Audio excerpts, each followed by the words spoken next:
গ্রামীণ শীত মানেই পিঠাপুলির উৎসব। শীতকালকে স্বাগত জানাতে ঘরে ঘরে শুরু হয় পিঠাপুলির আয়োজন। তবে আমার কাছে শীতকাল মানেই চালের রুটি আর হাঁসের মাংস। এই দুইটা জিনিস পিঠাপুলিরও ঊর্ধ্বে। আসসালামু আলাইকুম, কেমন আছেন সবাই? আশা করছি আল্লাহর অশেষ রহমতে সবাই ভালো আছেন এবং সুস্থ আছেন। আজকে আমি শেয়ার করছি আমার নানির হাতের 100% গ্যারান্টি সম্পন্ন ফুলকো চালের রুটি। মানে প্রত্যেকটা রুটিই ফুলবে। এছাড়া রান্না করা হবে বড় এক হাঁড়ি রাজহাঁসের মাংস। এবার আসি রুটির কথায়। আজকে রুটি বানাচ্ছে আমাদের ঘরের রুটি স্পেশালিস্ট আমার নানি। শীতকালে পিঠাপুলি বা এরকম চালের রুটি, এগুলো এত ভালো লাগার মূল রহস্য কি জানেন? কারণ এই যে চালের গুঁড়োটা, এটা কিন্তু একদম শীতকালে যে ফ্রেশ ধানটা ওঠে, ওই চালটা থেকে চালের গুঁড়ো করা হয়, যার জন্য একটা অন্যরকম গন্ধ আসে। আর ফ্রেশ জিনিসের তো মজাই আলাদা। আমার নানিকে রুটি স্পেশালিস্ট কেন বললাম আপনারাই দেখেন। একটা রুটিও একদম চুপসে থাকবে না, প্রত্যেকটা রুটিই কিন্তু ফুলে উঠবে।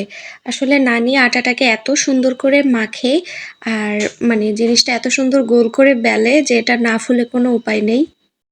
আর রুটি আর হাঁসের মাংস এটা সবারই পছন্দ, যার কারণে রুটির পরিমাণ কিন্তু অনেক বেশি।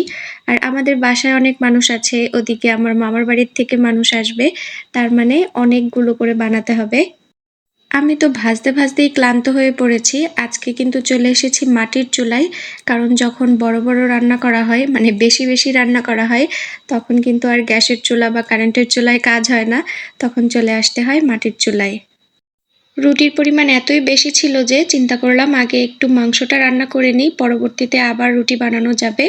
তো এইদিকে আম্মু হাঁসের মাংসটা একদম ক্লিন করে দিয়েছে, আর আম্মুই মাখিয়ে দিচ্ছে।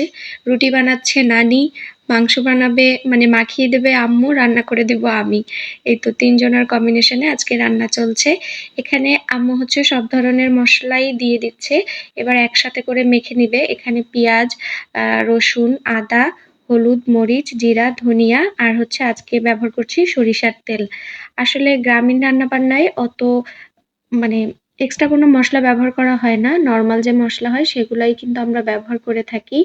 আবার হাঁসের মাংস অনেকেই বলতে শুনেছি যে কি বলে ওটাকে? নারিকেলের যে দুধটা হয় ওইটা দিয়ে রান্না করলে বেশ মজা লাগে। আমিও যদিও ২-১ বার খেয়েছি, কিন্তু আমার কাছে ভালো লাগে না। আমার কাছে এভাবেই একদম টান, টান ঝাল দিয়ে এই হাঁসের মাংসটাই বেশি ভালো লাগে। আর আমাদের বাসায়ও সবাই সেটাই পছন্দ করে। নারকেলের দুধ দিলে ওটা একটু মিষ্টি, মিষ্টি হয়ে যায়। ওটার টেস্ট আবার অন্যরকম হয়ে যায়। তবে এটা একটু ঝোল, ঝোল করে রান্না করা হবে, ঝাল দিয়ে, যেন রুটির সাথে খুব ভালো খাওয়া যায়। এই যে আমার হাঁস রান্নার একদম ফাইনাল লুক, কালারটা কিন্তু খুব সুন্দর এসেছে, যেহেতু আমরা মরিচের বেটে ব্যবহার করেছিলাম। তারপরে আবার শুরু হয়ে গেল আমাদের রুটি বানানো। কিছু রুটি বাকি ছিল, সেই রুটিগুলোই এখন বানিয়ে নিচ্ছি।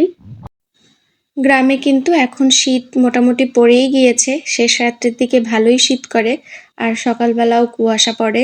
আসলে শীতকাল খুব অল্প সময়ের জন্য আসে, তো খাওয়া দাওয়া, ঘোরাফেরা, পিকনিক এইসবের মাধ্যমে আমাদের শীতকালটা এনজয় করতে হবে।